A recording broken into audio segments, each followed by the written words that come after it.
दोस्तों, जाहिर तौर पर किसी भी लेखन की सार्थकता उसकी आम आदमी तक पहुंचने में है। और अशोक वाजपेयी प्रेम के कवि हैं। और प्रेम शाश्वत सत्य है। प्रेम एक विराट भाव है। आप देखें कि प्रेम कविताओं से ही एक आम आदमी तक जुड़ा जा सकता है।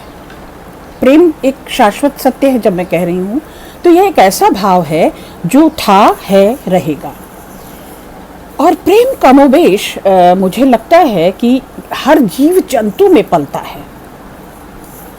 उसकी कैसी स्थिति और उपस्थिति रहती है, इसे देखने और सोचने समझने की बात है। साहित्य के गहरे अध्येता तक अशोक वाजपेयी उसी रूप में पहुंचते हैं जितना आम सर्वसाधारण से जुड़ते हैं। कवि के अंदाज की यही सहजता है, कविताओं को समझने की मतलब जो ये पारदर्शिता है कि प्रेम के लिए जगह। इस कविता को अगर आप देखें तो प्रेम सिर्फ मिलन का नाम नहीं है। प्रेम सिर्फ मिलना तो नहीं होता। प्रेम दूरियों में भी जिंदा रहता है। प्रेम जिसे कहते हैं ना, विशेष रूप से योग, विशेष रूप से जुड़ा हुआ रहना। तो जब मैंने कहा प्रेम दूरियों में भी जिंदा रहता है, तो तमाम टूटन, तमाम बिखराव और तमाम भावनाओं के टूटने, चटकने के बाद भी प्रेम की संभावनाएं बची रह जाती हैं। साथियों, ये बड़ी बात है, क्योंकि प्रेम अनुपस्थित होकर भी उपस्थित रहता है। प्रेम के जाने के बाद भी सब कुछ तो छोड़िए, कुछ भी खत्म नहीं होता यदि जीवन में कभी प्रेम रहा हो। ये क्योंकि छोटी छोटी घटनाओं में, छोटी छोटी स्मृतियों में प्रेम ताज़ा तरीन रहता है, बचा रह जाता है। कवि के लिए सिर्फ कविता लिख भर देने से ही उनका दायित्व पूरा नहीं हो जाता, उनकी जिम्मेदारी पूरी नहीं हो जाती। कवि के लिए लिखना जितना महत्वपूर्ण है, उतना ही वास्तविक जीवन में तमाम मुद्दों, समसामयिक समस्याओं, सामाजिक तमाम जो उथल पुथल हो रही है, कवि वहाँ सक्रिय मौजूद होता है, अपनी महत्वपूर्ण भूमिका निभाता है। अशोक वाजपेयी की खूबी है। वास्तविक जीवन में भी तमाम जो कुछ भी विरोध हुए, जो छोटी मोटी क्रांतियाँ हुई, छोटे मोटे आंदोलन हुए, अशोक वाजपेयी वहाँ मौजूद रहे।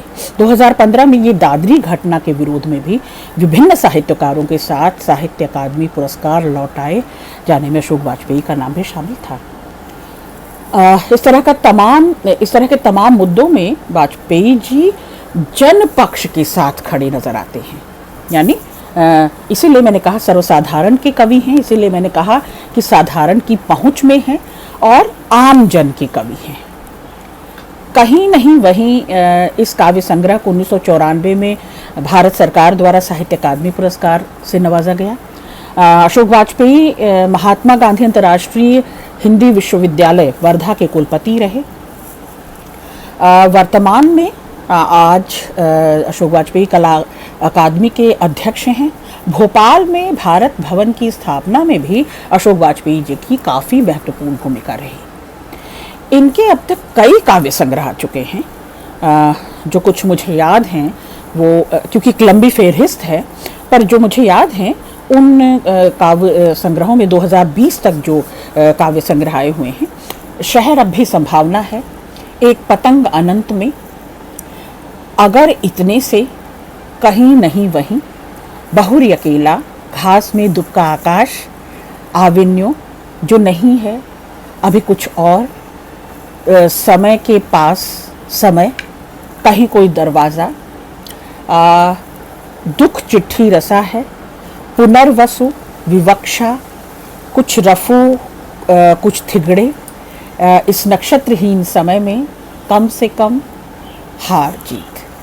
ये कुछ कविता संग्रह हैं जो अशोक वाजपेयी की 2020 तक के संकलनों में जिन्हें याद किया जाता है। आइए सीधे उनकी कविताओं पर हम लोग उनकी कविताएं सुनते हैं और फिर मैं उस पर बातचीत भी थोड़ा सा अपने शोधार्थियों, विद्यार्थियों के साथ करूँगी। अशोक वाजपेयी बहुत बड़ा नाम है कविता जगत में। अशोक वाजपेयी ने बहुत काम किए हैं कविता जगत में। तो जो कुछ मेरी अल्प बुद्धि है, जो कुछ भी मेरी थोड़ी सी समझ है कविता को लेकर, मैं थोड़ी सी बात भी करना चाहूँगी। प्रेम वैसे ही बड़ा विराट विषय है, जितना विस्तार है उसमें उतनी गहराई है। तो प्रेम पर बहुत कुछ कहा सुना जा चुका है, फिर भी कविता पढ़ते दौरान जितनी चीज़ें ध्यान हो आई मैं बात करूँगी।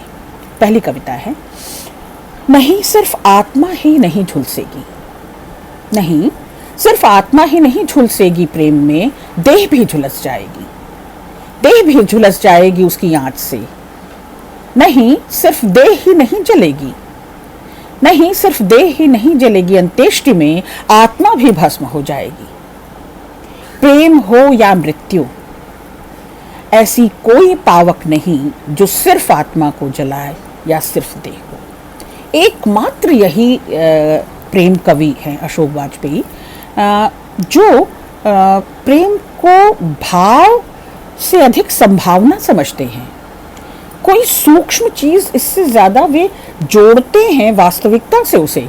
ये कोई रूहानी सी चीज नहीं है, ये कुछ काल्पनिक सी चीज नहीं है, ये एक शाश्वत भाव है जो आपको भावपूर्ण बनाता है, जो आपको समृद्ध करता है, और ये कभी छोड़कर आपको जाता नहीं। ये होता है, इसके रहने से, इसके बचे रहने से आप बचे रहते हैं। आपके होने का प्रमाण है कि प्रेम बचा रहता है। दूसरी कविता है, जब वह अपने होठों पर चुंबन की प्रतीक्षा कर रही थी, वसंत ने चुना स्पर्श के लिए उसके बाएं कुचाक्र को। जब वह अनमनस्क सी उसके आर्द अंधेरे में प्रवेश किया, एक धधकते पुष्प की तरह वसंत ने। जब वह अपने लावण्य में परिपक्व थी, जब वह अपने लावण्य में परिपक्व थी, उसके बखान में ठिठका रह गया एक शब्द की तरह वसंत, स्वीकार के बाद। प्रेम में स्वीकार ही सब कुछ है। लेकिन यह भी हो सकता है कि प्रेम अनुपस्थित रहा हो, प्रेम एक तरफा हो, प्रेम चिन्हा न गया हो या चिन्हित न हुआ हो। प्रेम उसी वसंत की तरह है, और वो वसंत स्वयं सौभाग्यशाली है। प्रेम जैसे भाव के पैरेलल समानांतर खड़े होकर वसंत में जितने भी प्राकृतिक परिवर्तन हो रहे हैं, रंगोबू, तमाम तरह के फूलों का खिलना, प्रकृति का नहा धोकर स्वच्छ सुंदर साफ शफाफ हो जाना, प्रकृति का सुंदरी रूप में अपने आप को परिवर्तित करना, यह सब कुछ, क्योंकि वसंत भी एक ठिठका भर शब्द है, एक शब्द भर है, ठिठका हुआ, सहमा हुआ। ठीक, तो प्रेम के स्वीकार के बाद जैसी मनस्थिति है, मन में जो जैसी भावना है, और मन के बदलाव, मन के ही स्थिति पर प्रेम की बाहरी उपस्थिति है। और प्रेम भीतर बाहर दोनों होता है। प्रेम कहीं अलग से चिन्हाई नहीं देता, प्रेम होता है और बचा रहता है। तीसरी कविता है, जहाँ जहाँ सुख है उसके तन में, उसके मन में, वहाँ वहाँ उसने उसे छुआ। अपने अंगों से, अपनी देह से, अपने शब्दों से, अपने मन से। छूने में सुख था, छुए जाने में सुख था। छूने में सुख था, छुए जाने में सुख था, नहीं था अनछुए रहने देने में। सुख कहाँ नहीं था? अनछुए रहने और रहे देने में, अनछुए रहे देने में। सुख ने अपनी जगह बदली, सुख ने अपनी जगह बदली, फिर भी वही रहा जहां पहले था, तन में मन में। वाह, बहुत खूब कविता। तन को हटाकर अशोक वाजपेयी देखते ही नहीं। जब लोग इस तरह का, तमाम तरह के आलोचक, दो खेमे हैं अशोक वाजपेयी की कविताओं को समझने वाले लोगों की, तो वे कहते हैं कि निरा डूब कर प्रेम में ही लबालब, प्रेम में अनुरक्त, प्रेम से संलग्न, प्रेम में डूबा हुआ कवि है ये। तो प्रेम रूहानी नहीं है, वास्तविक है, ये अशोक वाजपेयी संभव बनाते हैं। प्रेम होने और प्रेम बचे रहने और बचाए रह जाने की मुहिम है, ये अशोक वाजपेयी कहते हैं।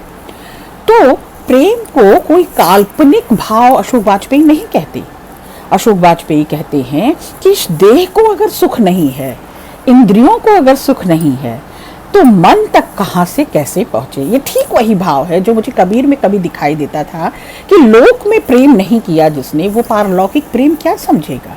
लोक से होकर ही तो परलोक के जो सब तरफ राम रम रहे हैं, जो दशरथ पुत्र नहीं हैं, लेकिन उस राम को पा लेने की ये उत्कंठा अगर यहाँ नहीं रहेगी तो उसको उस परम तत्व तक पहुंचा नहीं जा सकता। प्रेम वही परम तत्व है, उस तक पहुंचने के लिए देह का सुख भी उतना ही जरूरी है, उसकी उपस्थिति उतनी ही जरूरी है। अगली कविता है शेष।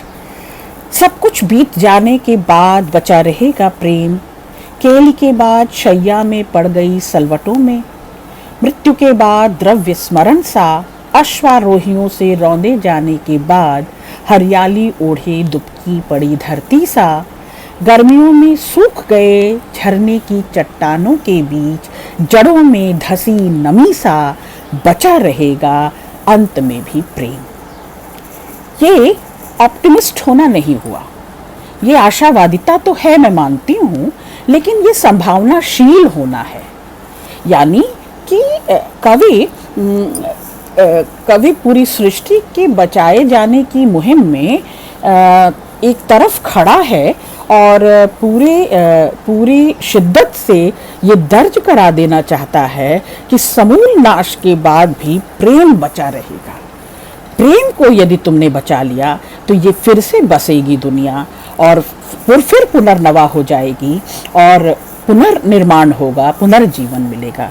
तो प्रेम जो है बार बार होकर ताज़ा तरीन होकर प्रेम नबासी होता है, प्रेम ख़त्म होता है और प्रेम बढ़ता ही है, बढ़ाता ही है, घटता नहीं है, ख़त्म नहीं होता। और ये अगली कविता जो मुझे विशेष प्रिय है और उनके मुँह से भी हम लोगों ने कई बार सुनी है।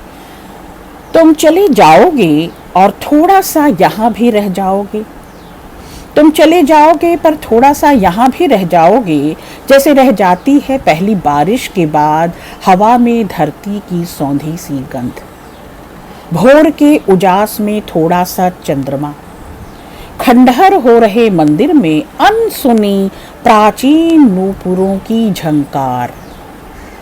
तुम चले जाओगे पर थोड़ी सी हंसी, आंखों की थोड़ी सी चमक, हाथ की बनी थोड़ी सी कॉफ़ी यहीं रह जाएंगे प्रेम के इस सुनसान में।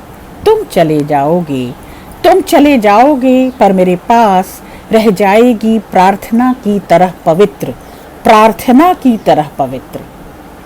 तुम चले जाओगे पर मेरे पास रह जाएगी प्रार्थना की तरह पवित्र और अदम्य तुम्हारी उपस्थिति छंद की तरह गूंजता तुम्हारे पास होने का एहसास।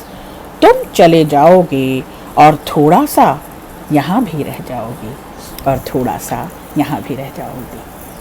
तो अशोक वाजपेयी की इन 5 कविताओं के साथ शोधार्थियों, विद्यार्थियों, हमने प्रेम के विराट सत्य को जाना, प्रेम के अनचिन्हे पहलुओं और उन रूपों पर भी बात की कि हमें थोड़ी सी उम्मीद जगी, थोड़ा सा भरोसा जगा।